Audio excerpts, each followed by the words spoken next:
द्वीप भरत खंडे, ये खंडित हो रहा है, ये स्वीकार करना पड़ेगा आपको। अखंड तो है, अनंत तो है, प्रवाहित तो हो रहा है, जीवंत भी है, जीवित भी है, स्थित भी हम हैं, अभी हैं। कोई भी सभ्यता दुनिया की नहीं बची, हम बचे हुए हैं। लेकिन क्या यही पर्याप्त है? अन्यथा ये इतिहास वो जो हमारे अंदर गर्व पैदा कर रहा है कि हम बड़े क्या कहते हैं जीवंत हैं, हम बड़े सहिष्णु हैं, हम बड़े वसुदेव कुटुंबकम वाले हैं, क्या हम इन सब बातों से बच पाए? निरंतर हम खो रहे हैं, याद रखिएगा, ये मेरा मत है। कश्मीर खोया था, उत्तराखंड खोने वाले हैं, बंगाल ऑलमोस्ट खत्म हो चुका है और हम अभी भी ये सब बातें कर रहे हैं। समस्या बहुत गंभीर है। जमीन पर हम दिल्ली के अंदर भी खो रहे हैं, डीडीयू मार्ग में भी खो रहे हैं, मिंटो ब्रिज पे भी खो रहे हैं, कहाँ नहीं खो रहे हैं। 2012-13 तक अभी भी बहुत बड़ी संख्या है गांधी के समर्थन में खड़ी हो जाती है। सरकार मजबूर हो जाती है, इसलिए गांधी पर टारगेट नहीं कर रही है। आपने कहा था ना नेहरू बहुत करते हो, गांधी क्यों नहीं करते? इसलिए नहीं करते, वोट चाहिए। आपको किसने रोका गांधी की बात करने के लिए? हमें किसने रोका गांधी की बात? उसने नुकसान 90% कर दिया, 10% फायदा क्या हुआ? फायदा कुछ नहीं हमारा। मैं किसी में विश्वास नहीं करता कि उन्होंने लाभ दिया, कुछ भी नहीं लाभ दिया। उसके लिए आप स्पष्ट रूप से सावरकर को पढ़िए। स्पष्ट रूप से सावरकर जी हंसते हैं जब कलकत्ता एयरपोर्ट, कलकत्ता बंदरगाह पे उतरते कोई आदमी कहता है एक गांधी आए हुए हैं। वर्ड पढ़िए आप सावरकर जी को। गांधी समय की मांग नहीं थी, गांधी आपके ऊपर इम्पोज किए गए। वो इम्पोज किए गए, प्लांट किए गए, पौधा रोपा गया और वो पौधा ऐसा जबरदस्त रोपा गया कि वटवृक्ष बन गया। उसे आप छांव मत लीजिए, वो फल नहीं दे रहा, वो जमीन आपकी ऊर्जा को खत्म कर रहा है। नष्ट कर दीजिए उस नाम को। उसमें कोई इफ एंड बट्स नहीं, कुछ नहीं इफ एंड बट्स। अरे साहब याद रखिएगा मेरी बात, आप अगर हिंदुस्तान को जीवित रहना है तो इस नाम को आपको मिटाना पड़ेगा।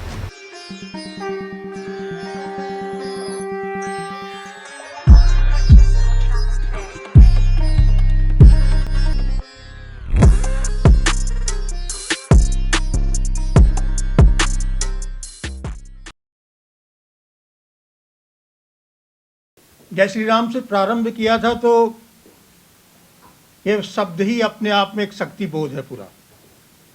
और जो मंदिर का निर्माण हुआ, भरत जी ने भी, मावकर आपने भी शायद उसका जिक्र किया, वो उसका प्रतीक है, चिन्ह है, इतिहास है, अंकित हो गया परमानेंट। इतना कुछ भरतवंशीय होने के कारण भरत जी को सुनने के बाद और फिर शक्ति बोध से संस्कार के ऊपर आते हुए मावकर जी के बाद मैं खुद समझ नहीं पा रहा हूँ कि इसको मैं आगे कैसे बढ़ाऊं, क्योंकि मेरा ज्ञान बहुत सीमित है।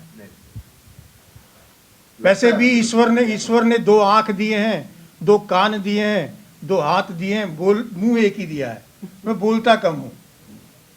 लिखना, कार्य करना, अध्ययन करना, चिंतन करना और सुनना, वो ज्यादा कार्य करता है, वो आनंद भी देता है। मैं भी कभी किसी समय में प्राचीन काल कहना चाहिए बेस्ट सेलर रहा हूं, लेकिन आनंद नहीं आता था। ये रेफरेंस इसलिए दे रहा हूं कि इसका कोई ना कोई एक लिंक हो रहा है। हम सत्य तब तक नहीं बोल सकते जब तक हमारे अंदर कोई ना कोई लक्ष्य ना बता हुआ है। हम बेस्ट सेलर बनना चाहते हैं, हम सत्य नहीं बोल पाएंगे। हम तालियों की गड़गड़ाहट सुनना चाहते हैं, हम सत्य नहीं बोल पाएंगे। हम कुछ पाना चाहते हैं तो हम खो नहीं सकते कुछ। जब तक आपको सत्य की अभिलाषा रखनी है तो आपको इन सब चीज़ों से परे रहना चाहिए। मैं धीरे धीरे अपने अध्ययन से सीख रहा हूं कि आखिरकार ये सनातन सभ्यता बची कैसे, इतनी सारी विकृतियों के बाद भी। कोई एक रहता था जो जंगल में निवास करता था, वो टीआरपी के चक्कर में नहीं रहता था। उसे ये बिल्कुल भी एहसास नहीं होता था कि मेरे रिव्यूज़ कितने आ रहे हैं, मेरे प्लस में कितने हैं, कितने नेगेटिव में। उन सब चीज़ों को देख के इस कोलाहल भरी दुनिया में जब निधीश के जम्बू टॉक्स को देखता हूं तो मुझे थोड़ी सी एक सांत्वना लगती है कि अभी भी हमारे संस्कार जीवित हैं। अब जहां तक संस्कार की बात की मावरकर साहब ने, तो मैं एक छोटे से लाइन में कहना चाहूंगा कि हमारे यहाँ इस सारी प्रॉब्लमों का समाधान एक ही लाइन में कर दिया गया है, 16 संस्कार। संस्कार क्रांति आप परिवार में कर दीजिए, आपको कोई कानून बनाने की आवश्यकता नहीं, कोई कानून बनाने। और मैं थोड़ा सा सरकारी महकमे से रिटायर हुआ हूँ तो जानता हूँ कानून से कभी समाज नहीं नियंत्रित हो सकता, सिर्फ संस्कारों से हो सकता है। अब मैं विषय पे आऊँ तो विषय को कहाँ से प्रारंभ करूँ, क्योंकि भरतवंशी होने के कारण जब भरत जी को सुन रहा था तो आनंद में प्रवाहित हो रहा था। और वो प्रवाहित होते हुए गंगा, यमुना, सरस्वती सब समाहित हो रही थी। यह इतिहास बोध जो है वो हमारा स्मृति है, वर्तमान की चेतना है और भविष्य का दिशा निर्देशन है। ये जो वर्तमान की चेतना है ये हमारा सिर्फ भावनात्मक गर्व अभिमान ना बन जाए, हम सिर्फ गर्व ही करते ना रह जाएं, क्योंकि जम्बू द्वीप भरत खंडे ये खंडित हो रहा है, ये स्वीकार करना पड़ेगा आपको। अखंड तो है, अनंत तो है, प्रवाहित तो हो रहा है, जीवंत भी है, जीवित भी है, स्थित भी हम हैं, अभी हैं। कोई भी सभ्यता दुनिया की नहीं बची, हम बचे हुए हैं। लेकिन क्या यही पर्याप्त है? किसी को मरने में 2 दिन लगता है, किसी को मरने में 2 साल लगता है, किसी को मरने में 2000 साल लगता है। हम भी मृत्यु की ओर बढ़ रहे हैं, ये हमें स्वीकार करना पड़ेगा। जब तक बीमारी आप नहीं मानेंगे आपको समाधान नहीं मिलेगा। डॉक्टर के पास गए, 2 लाइन बताई, उसने घिस दिया आपका बीमारी। अभी मैं पिछले 7-8 दिनों से पिता की सेवा में लगा हुआ था, 93 इयर्स के हैं, बीमार हो गए। जब उन्हें पता लगा शक्ति बोध के बारे में, जब वो परसों डिस्चार्ज हुए, मैं 7 दिन से सोया नहीं हूँ। उन्होंने कहा नहीं तुम जाओ, यह उनका शक्ति बोध है, यह संस्कार है, जाओ, ये तुम्हारा कर्तव्य है। यह हर एक के जीवन में आना पड़ेगा। अब मैं कुछ आपको हिस्टोरिकल फैक्ट्स देता हूं कि हम समस्या तो जानते हैं, समाधान क्या है। जब तक आप हिस्टोरिकल फैक्ट्स को पूरी तरीके से प्रस्तुत नहीं करेंगे, बीमारियों का एक क्रोनोलॉजिकल ऑर्डर में नहीं समझेंगे, हम उसको समझ नहीं पाएंगे। कि अभी जैसे माननीय का क्वेश्चन बहुत उत्तम था, मैं भी आपके साथ हूं। मैं एक छोटे से उदाहरण से आपको ये इतिहास बोध के बारे में स्पष्टता लाना चाहूंगा। अन्यथा ये इतिहास बोध जो हमारे अंदर गर्व पैदा कर रहा है कि हम बड़े क्या कहते हैं जीवंत हैं, हम बड़े सहिष्णु हैं, हम बड़े वसुदैव कुटुंबकम वाले हैं, क्या हम इन सब बातों से बच पाए? निरंतर हम खो रहे हैं, याद रखिएगा। ये मेरा मत है। कश्मीर खोया था, उत्तराखंड खोने वाले हैं, बंगाल ऑलमोस्ट खत्म हो चुका है और हम अभी भी ये सब बातें कर रहे हैं। समस्या बहुत गंभीर है। जमीन पर हम दिल्ली के अंदर भी खो रहे हैं, डीडीयू मार्ग में भी खो रहे हैं, मिंटो ब्रिज पे भी खो रहे हैं, कहां नहीं खो रहे हैं। और हम सिर्फ नारे में लहर गए हैं, हम चीजों को समझ नहीं पा रहे। तो मैं एक छोटी सी एक उदाहरण लेता हूं। अभी भरत जी ने और एक रेफरेंस लिया था, भारत का जो ये जम्बू द्वीप की बात कर रहे थे, हिंदू कुश एक हिमालयन रेंजेस है, आप सबने सुना होगा। उसका एक छोटा सा उदाहरण लेता हूं मैं और उसी को थोड़ा सा विस्तार देता हूं हिस्टोरिकल फैक्ट्स के साथ। मैं ज़्यादा लंबी बात नहीं करूंगा, प्रमाणित का साथ कैसे हम इतिहास में अपने शक्ति बोध का उपयोग करते थे, बिल्कुल रेफरेंस पॉइंट ऑफ व्यू से, जिससे कि उसके अंदर समस्या का हमें समाधान भी मिल सके। हिंदू कुश रेंजेस में जब बहुत 8 से 10 हजार साल पहले जब ययाति वंश के ययाति ने अपने 5 पुत्रों को भेजा चारों तरफ, तो द्रुहियों को भेज दिया था उस क्षेत्र में। यह एक रेफरेंस है चंद्रवंश की तरफ से। सूर्य वंश को अगर हम देखें तो मानधाता उनका बड़ा सबसे बड़ा प्रथम चक्रवर्ती सम्राट था। जब उसने मारकाट मचाई या अपना पूरा अधीन किया पूरे भारत भूखंड को, तो जो राजा छोटे मोटे भागे थे वो सब हिंदू कुश में जाके रहते, हिंदू नदी के पास। ये आपकी वैदिक काल की बात कर रहा हूं मैं। तो जब हमारे प्रीचर्स या बिजनेसमैन आज के संदर्भ में या कोई भी लोग जब दुनिया के, जैसे आपने सेल्ट की बात की, यूरोप की ओर बढ़ रहे थे, हमारी जब संस्कृतियां विस्तार ले रही थी, उसी तरफ से जाते थे। तो हुआ क्या कि उस तरफ के जो ये लोग हमारे जाते थे, ये जो लोग जाके वहां बस चुके थे, जो पराजित राजा थे, जो पराजित सेना थी, जो द्रह्यु था, जो दस्यु के रूप में कन्वर्ट हो गया, वो उनको लूटने लगे।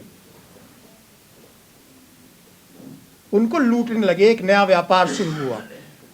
ये ग्राउंड रियलिटीज हैं, जमीन पर संस्कार और संस्कृति कैसे चलती है, हमें उसकी बात करना चाहिए। हम धर्म सिर्फ धर्म संस्कृति नहीं थी, व्यापार भी होता था। व्यापार के बिना कोई विस्तार नहीं हो सकता, और सैनिक के बिना व्यापार सुरक्षित नहीं रह सकता।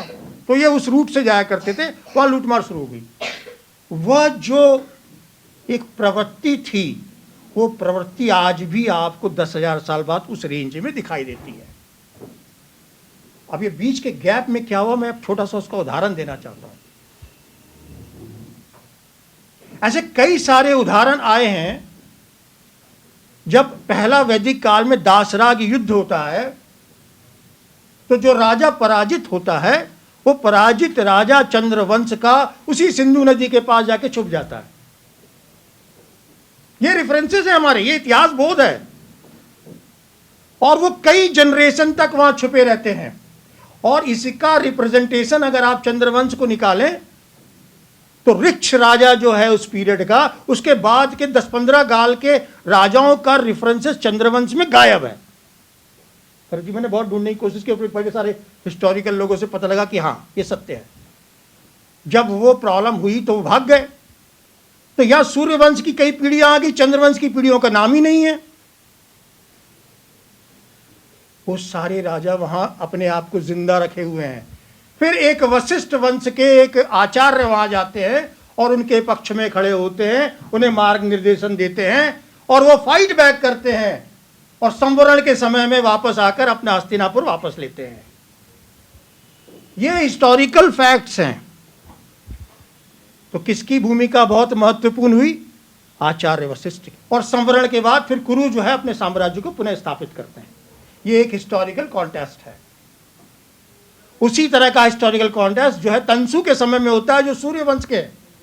यही लोग जाकर वहां सिंधु के नदी के किनारे रहा करते थे। तो ये आप उस एरिया के वोलाटाइल होने की एक प्रमाणिकता है जो आज भी चली आ रही है। अब हम आते हैं आगे आगे के राजाओं ने क्या किया। अब आप रामायण को ध्यान से पढ़िए। हम करते हैं भजन वाला काम, हम उसके अर्थ के ऊपर नहीं जाते जो हमारे को दिशा निर्देशन दे सके। भगवान राम का राज्याभिषेक होने के बाद, मैं शॉर्ट्स में आपको रेफरेंसेस के साथ बता रहा हूं जिससे हमें एक समाधान भी मिल सके। और ये जरूरी नहीं है कि ये मैं सत्य ही हूं, क्योंकि हमारे यहां एक शब्द और बोला गया है, नेति नेति। अंतिम कुछ भी नहीं है। जो मैं कह रहा हूं अंतिम नहीं है। जिस दिन मैंने ये मान लिया कि जो मैं कह रहा हूं अंतिम है, वो हम खत्म हो गए, वी आर फिनिश्ड। हम तो बहुत बड़े ज्ञानी हो गए। और ज्ञान की कोई सीमा नहीं होती। Every day it is revolving. जो परिवर्तनशील है वही सनातन है, जो परिवर्तनशील है वही महाकाल है, जो परिवर्तनशील है वही महाशिव है, वो जो परिवर्तन वही महादेव है। इसीलिए महादेव हमारे सबसे बड़े पूजनीय है, और इसीलिए हम जीवंत भी हैं। तो प्रभु राम ने अपने राज्याभिषेक के बाद, याद कीजिए, आप भरत को इस क्षेत्र में भेजते हैं। उस हिंदू कुश में 4 जनपद थे उस जमाने में, और हर एक पीरियड में चेंज होते रहे। गांधार वाला, कंबोज, बहालिक और उसिनर। तो जब वहां पे डिस्टरबेंस होती है त्रेता में, तो उन्होंने किसी को भी नहीं भेजा। सबसे स्ट्रांग अपने भाई, जो इमोशंस के साथ साथ संस्कारी भी हैं और बहुत बड़े वॉरियर भी हैं, भरत को भेजते हैं वहां के डिस्टरबेंस को कंट्रोल करने के लिए। तभी जाके तक्षशिला बनती है और पुष्कलावती बनती है। उस डिस्टर्ब्ड एरिया में तक्षशिला बनाई गई, तक्ष के नाम पर, उनके पुत्र के नाम पर। भरत को भेजा, पहला रेफरेंस। एक चीज और ध्यान रखिए आप, थोड़ा सा स्ट्रेटेजिकल। माता कैकेयी उसी एरिया से आई थी, that is another strategical relationship. अब भाई ये सब बातें हम क्यों कर रहे हैं? दरवाजे पे अगर शत्रु खड़ा हुआ है तो आपको दरवाजे के बाहर लड़ना है, दरवाजे के घर के अंदर नहीं। घर के अंदर मार्केट मचाओगे तो सारी बर्बादी यहां हो जाएगी। That was the first lesson. इसीलिए ताटका को मारने के लिए विश्वामित्र ले जा रहे हैं, क्योंकि रावण की प्रभाव अयोध्या तक पहुंच रहा है। कैकेयी का रिलेशनशिप है, भरत का है। यहां तक आ गए बात। अभी हम राम को फिर आएंगे, अब कृष्ण पे आ जाते हैं। कश्मीर की बात बहुत हो रही थी। कश्मीर में कश्मीर का इतिहास सच में लोगों को पढ़ना चाहिए। मैं 3-4 साल कश्मीर में कार्य कर चुका हूं, और उस दौरान मैंने बहुत अध्ययन किया, आनंद लिया। वहीं से मेरा हृदय परिवर्तन हुआ। मैंने प्रभु से कहा भी कि मैं तो अज्ञानी हूं, मुझे संस्कृत आती नहीं, मुझे तो हिंदी भी ठीक से नहीं आती, मेरा बैकग्राउंड नहीं है आर्ट्स और साइंस का, मैं तो इंजीनियरिंग का पूरा हूँ और एक सरकारी नौकर बन चुका हूँ, नौकर भी बन चुका हूँ, नौकरी हूँ। तो प्रभु ने आंसर दिया। जोजिला पास पे उस समय मैं अपने सिक्योरिटी गार्ड्स के साथ घूम रहा था, प्रभु ने मुझसे आंसर किया, जब बच्चा पैदा होता है उसे कुछ नहीं पता होता, उसकी स्लेट साफ रहती है, इसलिए वो स्पष्ट रूप से लिख पाता है। पहले से लिखे हुए पे आप कंफ्यूज हो जाते हो। तो जितने ज्ञानी हैं वो तो ज्ञानी हैं ही, तुम अज्ञानी हो, तुम्हारी सबसे बड़ी विद्वता है। मैं कुछ भी नहीं जानता था, सच बताऊं, आई वॉज ए 0%। मैं तो नॉवेल लिखा करता था बेस्ट पॉपुलर बनाने के लिए। वो कौन सा है आजकल एनडीटीवी वाला पुराना एक बहुत फेमस है जो कम्युनिस्ट है, रवीश कुमार, उसके साथ कंपटीशन हुआ मेरा एक बार एक बुक में, मैं उससे आगे बढ़ गया। बड़ी तकलीफ हुई राजकमल वालों को, अरे ये लड़का कैसे आगे चला गया। क्यों? क्योंकि किताब में दम था, कुछ ऐसी साइकेट्रिक के ऊपर मैंने अध्ययन करके लिखा था, आनंद था। वो किताब लकीली आज की डेट में हिंदुस्तान की सारी लैंग्वेज में ट्रांसलेट हुई, इवन मद्रासी में भी, तमिल में भी, तमिल और बंगाली में भी। तो वो क्षेत्र में कार्य कर रहा था, आनंद नहीं था। लेकिन तो जब यहाँ घुसा तो मैंने पढ़ना प्रारंभ किया, मैंने कहा ये कहाँ था मैं अब तक, 14 साल हो गए साहब अभी तक मुझे पढ़ते हुए। मुझे लगता है कि मैंने अभी तक कुछ पढ़ा ही नहीं, सच कह रहा हूँ। इतना विराट इतिहास है और इतना बड़ा इतिहास बोध है, उस इतिहास बोध के अंदर शत्रु बोध तो है ही, मित्र बोध भी है, शक्ति बोध भी है। उसका भी रेफरेंस छोटे छोटे मैं आपको बताऊंगा। तो वहां जब मैं पढ़ रहा था तो मैं आता हूं कृष्ण के काल में, कश्मीर का रेफरेंस आया, तो उस समय मुझे बताया गया कि वहां की जो रानी थी पहली एक तरह से शासिका बनी। तो मुझे कुछ थोड़ा अटपटा लगा, को रिलेट नहीं कर पा रहा था, कॉन्फिडेंस नहीं हो रहा था कि यार ये सच कैसे हो सकता है, द्वापर की बात हो रही है। अब जाके थोड़ा थोड़ा क्लैरिटी हो गई है कि गोनंद जो वहां का शासक था वो महाभारत में मथुरा पे जरासंध की तरफ से लड़ने आया और कृष्ण के द्वारा मारा गया, बलराम के द्वारा मारे गए। तो उनका पुत्र जो था वो वहां का शासक बन गया। अगेन उस एरिया में, हिंदू कुश क्षेत्र में डिस्टर्बेंस हो गया। अगर आपको भारत पर राज करना है, सुरक्षित रहना है आंतरिक, तो आपको दरवाजे पर जाकर युद्ध करना पड़ेगा। ये श्री कृष्ण भी जानते थे, तो वो महाभारत से पहले उस एरिया में जा रहे हैं युद्ध करने, उस क्षेत्र को कंट्रोल करने, आधिपत्य जमाने। बुकिश नहीं, ग्राउंड पे काम करना पड़ेगा, युद्ध करने जा रहे हैं। दामोदर को पता चला गोनंद के बेटे को कि कृष्ण जा रहे हैं, इसने मेरे पिताजी की हत्या की है, इसके बड़े भाई बलराम ने, पहुंच गया लड़ने। उस लड़के की का वध कृष्ण के द्वारा कश्मीर के रास्ते में होता है। ये हिस्टोरिकल अगेन फैक्ट है। अब जब गोनंद के पुत्र की भी वध हो जाता है तो उसका जो ग्रैंडसन है उसकी आयु 4 या 5 साल की थी। तो कृष्ण श्रीनगर जाते हैं और उसकी माता का राज्याभिषेक करते हैं, उस पुत्र का ग्रैंडसन का राज्याभिषेक करते हैं और उसकी माता को शासिका बनाते हैं। ये हिस्टोरिकल फैक्ट्स आता है। फिर कई लंबे समय तक गांधार और कंबोज के क्षेत्र को सुरक्षित करते हैं। ये दूसरा कॉन्टेस्ट आता है। इसीलिए जब 4 साल का वो पुत्र है कश्मीर का जो राजा शासन है, इसलिए 2 ही राजा दुनिया में महाभारत पार्टिसिपेट नहीं कर रहे हैं। एक तो कश्मीर का राजा क्योंकि वो 4 साल का है, और दूसरा रुक्मी। उसको रुक्मी को कौरव ने भी मना कर दिया था और पांडवों ने, उसका एक रीजन अलग है, हम विषयांतर नहीं करेंगे, वो रीजन अलग है। ये 2 ही राजाओं ने। अब हम अगेन कश्मीर पर आते हैं। तो ये हो गया कश्मीर का रेफरेंस, श्री कृष्ण का रेफरेंस। अब आप थोड़ा जल्दी के पीरियड में आ जाइए, जो थोड़ा इतिहास में हम लोग ज्यादा चर्चा करते हैं। अब याद कीजिए अशोक काल को, बिंदुसार के समय में 2 कारण से अशोक को कौन से क्षेत्र में भेजा गया था जब तक वो सम्राट नहीं बने थे? इसी क्षेत्र में भेजा गया था। एक तो कारण ये था, वो सोचते थे अशोक वहां चला जाए क्योंकि बहुत क्रूअल था, एडमिनिस्ट्रेटर था, इंटेलिजेंट था। सोचा यार ये वहां चला जाएगा तो भाइयों को लड़ाई नहीं होगी। दूसरा था समझ जाएगा, क्योंकि अगेन वहां डिस्टर्बेंस हो रही थी। और अशोक वहां जाके अपने आप को प्रूफ करते हैं, इसीलिए हिंदुस्तान में शांति स्थापित होती है। यह है इतिहास बोध, स्ट्रैटेजिकल थिंग्स। उसके बाद से हमारा इतिहास बहुत समाप्त हो जाता है। और इस बात की चर्चा कल्हण अपने राज तरंगिणी में करते हैं, और उसके एक बहुत सुंदर भाष्य आया है जो 1950 में लिखा गया है, रघुनाथ सिंह जी का। बहुत आनंद का की पुस्तक है, वो बहुत बड़ी है, करीबन 1000-2000 पेज की पुस्तक। मैंने बहुत आनंद में पढ़ी उसको। Clarity of thoughts. हैरानी इस बात की तो कांग्रेसी है, ये कैसे हो गया, ये चमत्कार कैसे हो गया? कोई चमत्कार नहीं है।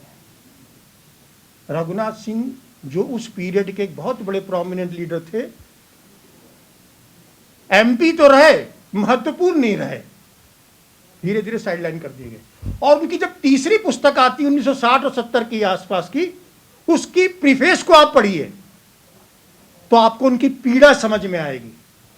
तब मुझे लगा कल्हण जो लिख रहे हैं कि मैं 52 राजाओं का, ये हिस्टोरिकल कॉन्टेक्स्ट की हम बात कर रहे हैं शक्तिबोध के रूप में, मैं 52 राजाओं का रेफरेंस नहीं जानता हूं, खो चुका है इतिहास में।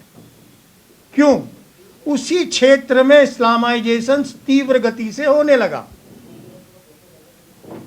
इतनी तेजी से होने लगा कि वहां पर उन्होंने जो क्षेत्र था वो पूरी तरह से इस्लामाइज्ड हो गया।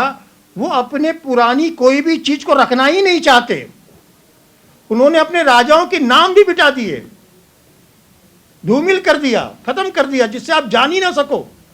जब आपकी जड़ें काट दी जाती हैं तो पेड़ धीरे धीरे सूख जाता है।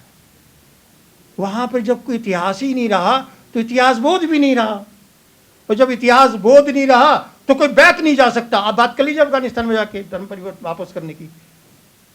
और उसी कालखंड में बुद्धिज्म के बामियान का जो एरिया है, आप जानते हैं वहां क्या हुआ, आज भी क्या डिस्टर्ब एरिया हम जानते हैं। तो कहने का तात्पर्य यह है कि उसी पीरियड में जब तक हम संभाल पाते, हमने भारत पाकिस्तान का डिवीजन कर दिया। पिताजी 93 ईयर्स के, अंग्रेजों के जमाने के, इलाहाबाद विश्वविद्यालय के पढ़े हुए, उनसे मैं चर्चा क्या करता हूं। इस बार मैंने जानबूझकर बात की, मैंने कहा मुझे एक चीज बताइए, जब मारकर साहब ने गांधी की बात की, मैं तो स्पष्ट रूप से कहता हूं 2011-12 में सरकार में रहते हुए कहने की हिम्मत किया था, डर लगता था, पहले लोग नहीं मानते थे। अब तो गांधी का लिखिए तो कम से कम 1000-2000 लोग लाइक कर लेते हैं, तालियां भी बज जाती हैं। 2012-13 तक अभी भी बहुत बड़ी संख्या है गांधी के समर्थन में खड़े हो जाती है। सरकार मजबूर हो जाती है, इसलिए गांधी पर टारगेट नहीं कर रही। आपने कहा था ना नेहरू बहुत करते हो, गांधी क्यों नहीं करते? इसलिए नहीं करते, वोट चाहिए। आपको किसने रोका गांधी की बात करने के लिए? हमें किसने रोका गांधी की बात? आपको किसने रोका ताली बजाने के लिए? आपको किसने रोका वोट ना देने के लिए? आपको तो किसी ने नहीं रोका। तो मैं अपने पिताजी से पूछ रहा था कि आप ये बताइए, आप लोग सब बहुत इंटेलेक्चुअल थे, गांधी की करतूतें, मैं तो स्पष्ट रूप से कहता हूं, मेरे को कोई अब हर इंसान में कोई ना कोई छोटी मोटी क्वालिटी तो होगी भाई, पैदा हुआ है तो थोड़ी बहुत तो क्वालिटी आप निकाल ही लोगे। वायरस है, उसमें भी अंदर कोई ना कोई बेनिफिट हो जाता है। उसने नुकसान 90% कर दिया, 10% फायदा। क्या हुआ? फायदा कुछ नहीं हमारा। मैं किसी में विश्वास नहीं करता कि उन्होंने लाभ दिया, कुछ भी नहीं लाभ दिया। उसके लिए आप स्पष्ट रूप से सावरकर को पढ़िए। स्पष्ट रूप से सावरकर जी हंसते हैं जब कलकत्ता एयरपोर्ट, कलकत्ता बंदरगाह पे उतरते, कोई आदमी कहता है एक गांधी आए हुए हैं। वर्ड पढ़िए आप सावरकर जी को, जब वो अंडमान से कलकत्ता उतर रहे हैं। तो मैंने पिताजी से पूछा, आप गांधी जी को काउंटर क्यों नहीं करते थे? क्योंकि इतने लंबे पीरियड में मैं 20 साल से उनका जब चिंतन पाठ करता हूं तो मैंने देखा गांधी के प्रति उनके मन में आज भी सॉफ्ट कॉर्नर था। वो सॉफ्ट कॉर्नर बोलते बोलते आज की डेट में कम से कम रिवोल्ट नहीं करते, अब सुन लेते हैं। पहले तो सुनते के साथ ही नाराज हो जाते थे। ये अंतर आया।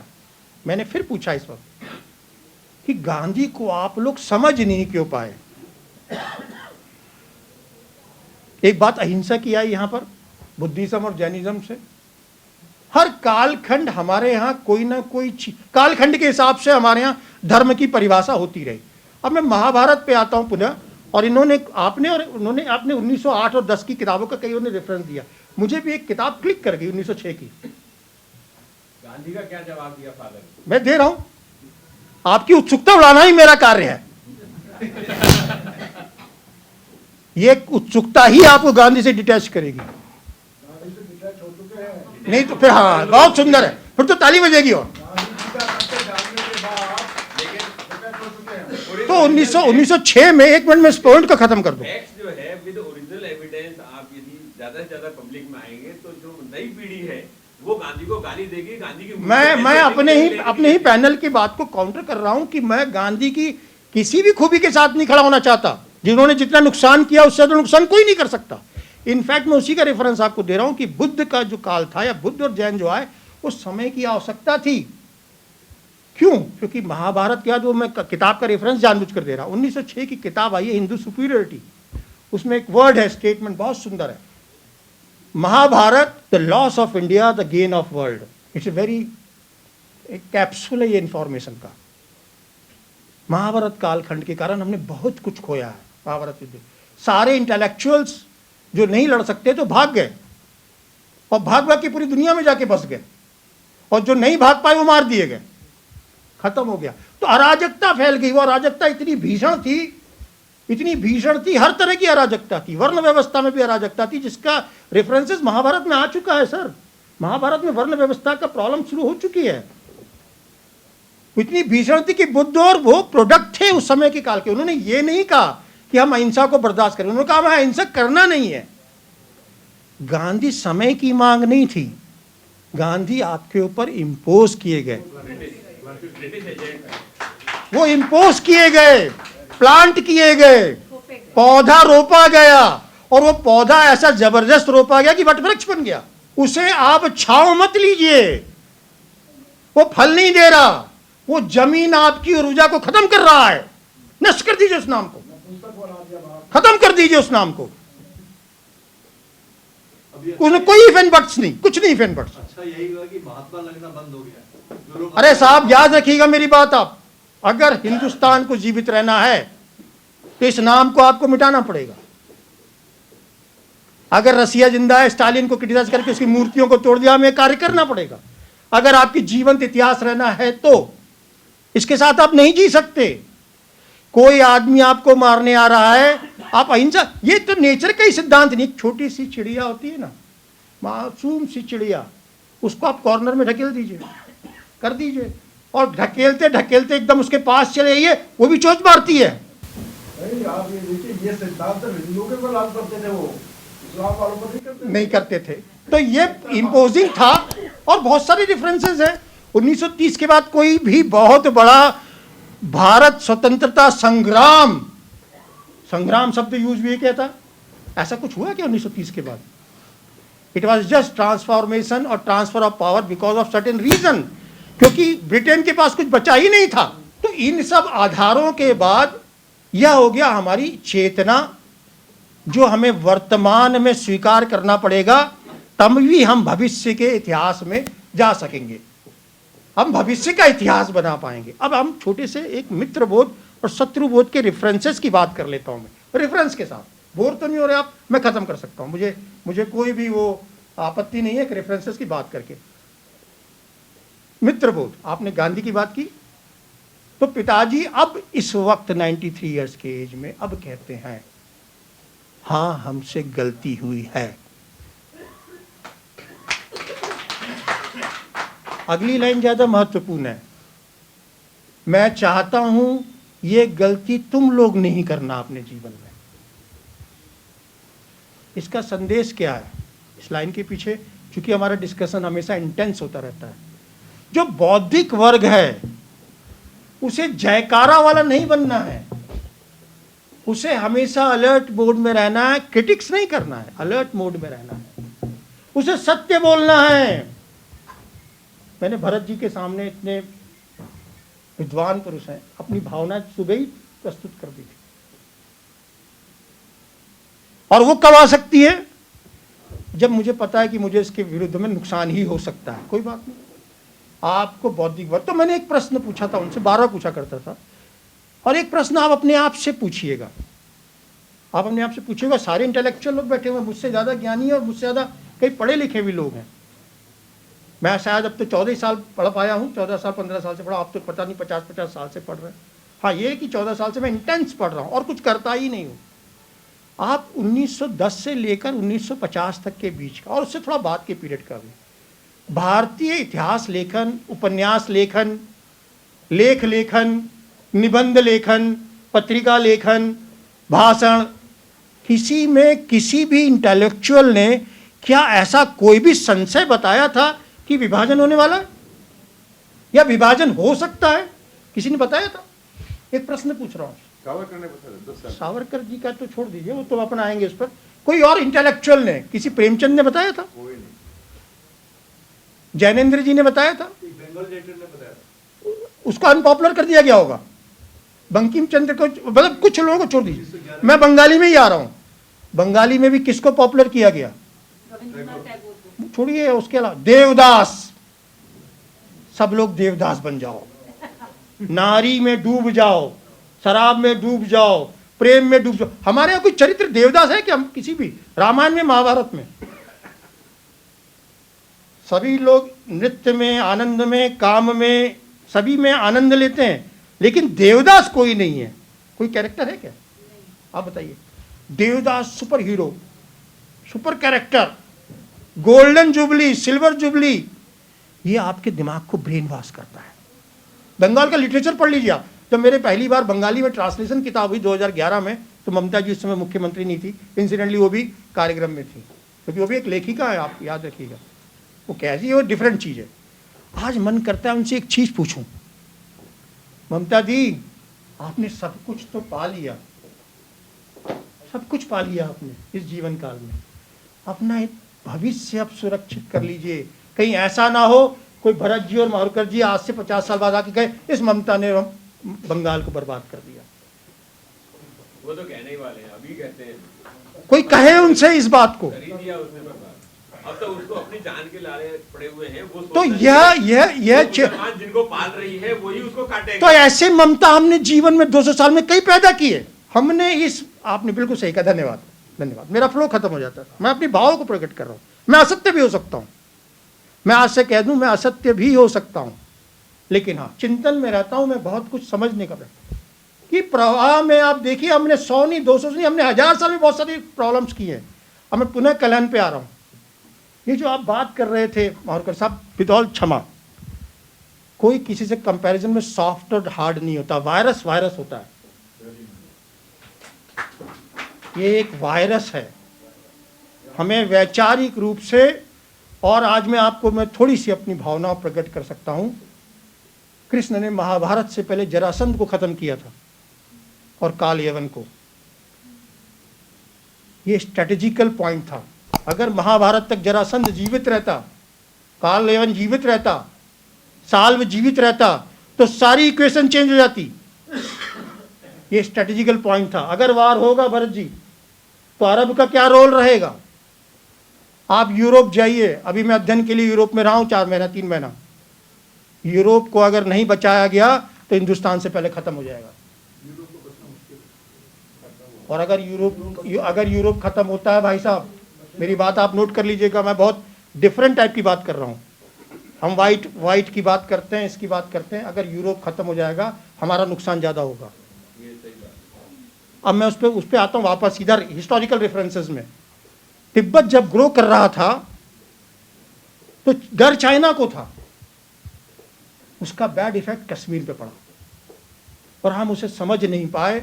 ये बात है 15वीं 16वीं और 17वीं शताब्दी 14। Tibet was growing fast, China समझ नहीं, तिब्बत समझ नहीं, चाइना समझ रहा था, हम नहीं समझ पाए। चाइना ने अपनी स्ट्रेटेजी चेंज की, तिब्बत को ऑक्यूपाई कर लिया, और हमने अपने कश्मीर में तिब्बत के कारण बर्बाद कर लिया। उसके रेफरेंसेस है। तिब्बत का एक राजकुमार भाग के आया था कश्मीर। राहुल दीवान जी से बात हो रही थी, जिस क्षेत्र में बहुत सुंदर कार्य कर रहे हैं, सुबह उन्होंने बहुत महत्वपूर्ण बात की। हमने उसका धर्म परिवर्तन नहीं होने दिया। पहला मुस्लिम शासक बन गया जब वो कश्मीर भाग के आया। और माफ कीजिएगा, उस पीरियड में हम इसलिए भी बर्बाद होते चले गए कि बाहर के दरवाजे के बाहर की लड़ाई तो हम बाद में करेंगे। हाँ, ये तो घर के अंदर की लड़ाई नहीं समझ रही थी। हम बुद्धिज्म और ब्राह्मणिज्म की लड़ाई चल रही थी तीव्र रूप से। यह है मित्रबोध और शत्रुबोध का फर्क। अगर आपको मित्रबोध नहीं है, ये उनके लिए, वो हम ये हमारी 4 ब्रांचेज हैं, पेड़ है सनातन का, बुद्धिज्म, जैनिज्म, उसको बुरा मत मानिए, अपने ब्रांचेज है। उस कालखंड की आवश्यकता थी। हम आपस में लड़ रहे थे। जब घर के अंदर लड़ाई हो रही थी, दरवाजे पे वो नॉक कर रहा था। तो जिस हिंदू को उसकी बात मैं प्रारंभ से कर रहा हूं, वो दरवाजे पे नॉक कर रहा था और आप लड़ रहे थे, और उसमें से किसी और ने दरवाजा का एक किवाड़ खोल दिया, वो घुसता चला गया, और फिर ऐसा घुसा कि वो निकलने का नाम नहीं ले रहा, और वो तेजी से आपके शरीर पर प्रवाह उसी तरीके से कर रहा है जैसे कैंसर करता है। तो जब शरीर का अंग को काटा नहीं जाता, शरीर के अंग को काटा नहीं जाता है, मानते हैं सर्जरी में काटना, जब तक आवश्यकता ना हो।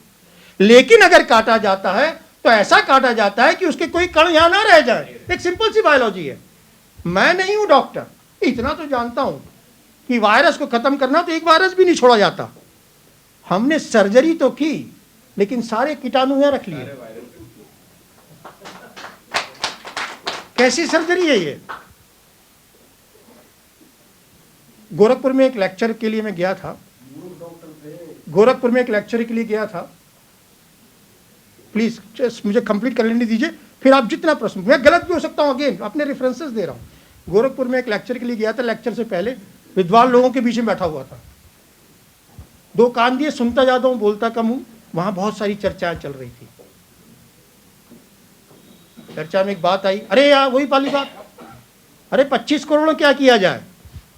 बात अल्टीमेटली इस लाइन पे आ गई, अरे 25 करोड़ हो गए, अब क्या किया जाए। 25 करोड़ हो गए। सारे विद्वान लोग, सारे हिंदूवादी हैं, क्योंकि नॉन हिंदूवादी में तो मैं जाऊंगा नहीं, वो आमंत्रित भी क्यों करेंगे मुझे। गलती से इन्होंने आमंत्रित कर लिया, मैं सुन रहा हूं। लेक्चर से पहले की बात है, हर आदमी 25 करोड़ की बात कर रहा है, और कॉम्प्रोमाइज वाली सिचुएशन। माफ कीजिएगा मावरकर साहब कि अकबर अच्छा था, वो वाली सॉफ्ट कॉर्नर। धीरे से मेरे लाइन से, मेरे से रहा नहीं गया, मैंने बोल ही दिया, वो तो नहीं कहते कि आप 100 करोड़ हैं।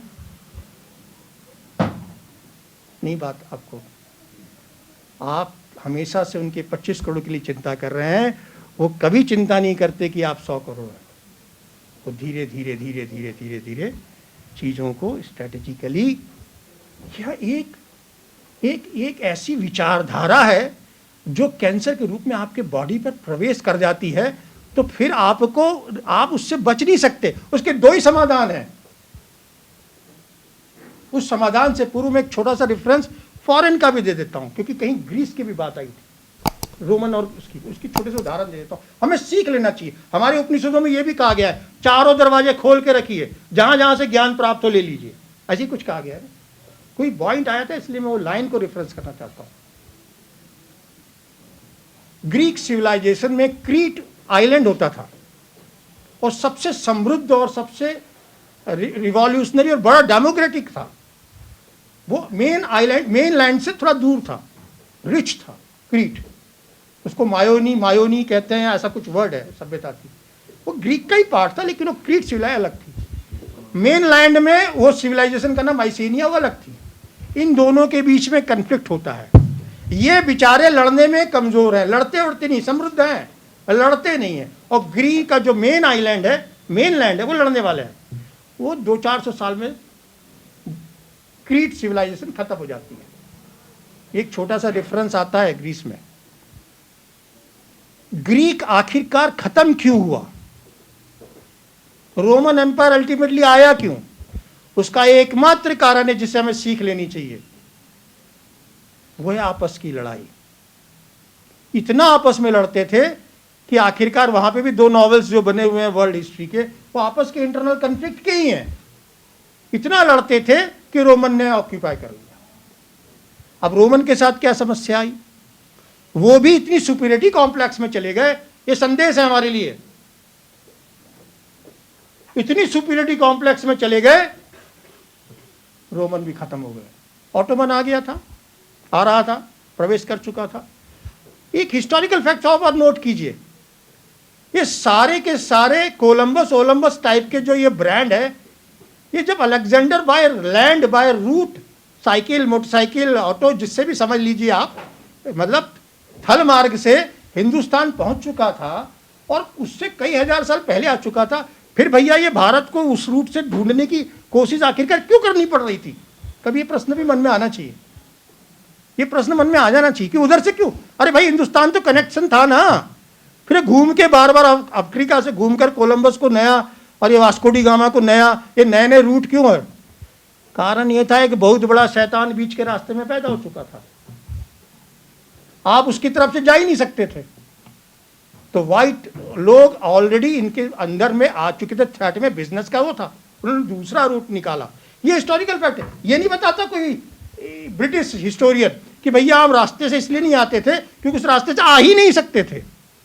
तो यह सब समस्याओं में हमें ये समझना पड़ेगा कि आपस में नहीं लड़ना है। जैसे ही आपस में लड़ाई किसी भी तरीके से हो, वर्ण व्यवस्था की हो, वर्ण व्यवस्था के लिए मुझे सच बता रहा हूं, सावरकर की जो थ्योरी है, इतनी क्लैरिटी है, उन्होंने जो प्रयोग और बहुत ऑथेंटिक प्रयोग जो तिहाड़ सॉरी कौन की अंडमान जेल में किए, अद्भुत हैं।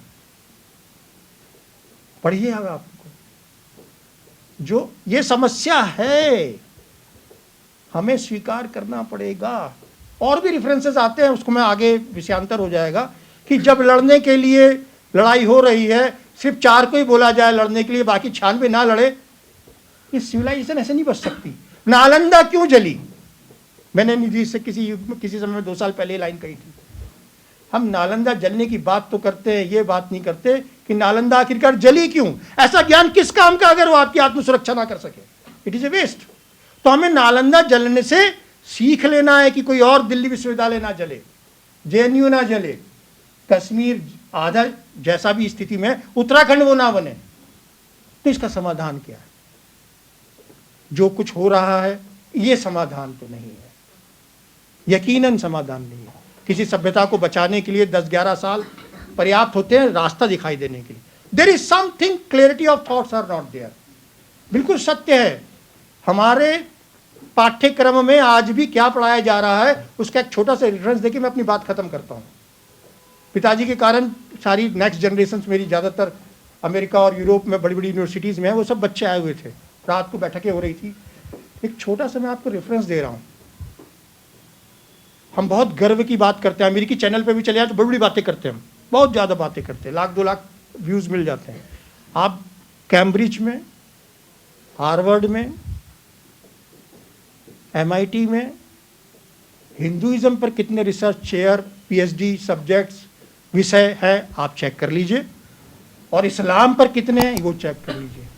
क्या इस्लाम में कोई अध्ययन करने लायक चीज़ है? क्या कोई शोध करने वाली चीज़ है? आपको हर यूनिवर्सिटी में 10-10 ब्रांच मिलेंगी, 20-20 प्रोफेसर मिलेंगे, आप जाइए वहाँ एडमिशन मिलता है। आप ढूंढ लीजिए हिंदुस्तान के बाहर जाकर किसी भी विश्वविद्यालय में, अगर आपकी कोई बेसिक डिफरेंट स्टडीज़ हो रही हो तो क्या हमने इस पर कार्य किया? अरे वो बात तो छोड़िए, हमने अपने ही पाठ्यक्रम को ठीक नहीं किया, तुम बाहर क्या ठीक करेंगे? यह भी एक हार्ड फैक्ट। नैरेटिव वॉर आप कैसे लड़ेंगे? उन बच्चों से मैं बात करता हूँ, बच्चे कहते हैं, लेकिन उस बच्चे में से एक बच्चे की लाइन मुझे बहुत अच्छी लगी भरत साहब, वो आज की डेट में बिटिया जो है मिशिगन यूनिवर्सिटी में, उसने एक लाइन कही, ट्रंप और यहाँ के, मैं मानती हूँ मामा जी ये समस्या है, लेकिन हम समस्या पर बात ज़्यादा करते हैं, काम कम कर रहे हैं। और वहाँ पर मुझे राम जी और भरत जी के बीच में कन्वर्सेशन याद आता है। राम भरत से पूछते हैं, तुम अपनी कोई जो स्ट्रेटजी बनाते हो वो स्ट्रेटजी कंप्लीट होने से पूर्व आपकी शत्रु को पता तो नहीं चल जाती? ये क्वेश्चन है कि जब तक आपका वार आप जीत नहीं लेते वो स्ट्रेटजी आपको डिस्क्लोज तो नहीं हो जाती। हम तो पब्लिक फोरम पे बोल रहे हैं, हमें तो कोई स्ट्रेटजी नहीं, और बोल अधिक रहे हैं। तो इसका समाधान क्या है? थोड़ा सा मुझे जो दिखाई देता आज की डेट में चिंतन करके, आज का समाधान एक ही है थोड़ा बहुत, वो है योगी मॉडल। धन्यवाद। जय श्री राम।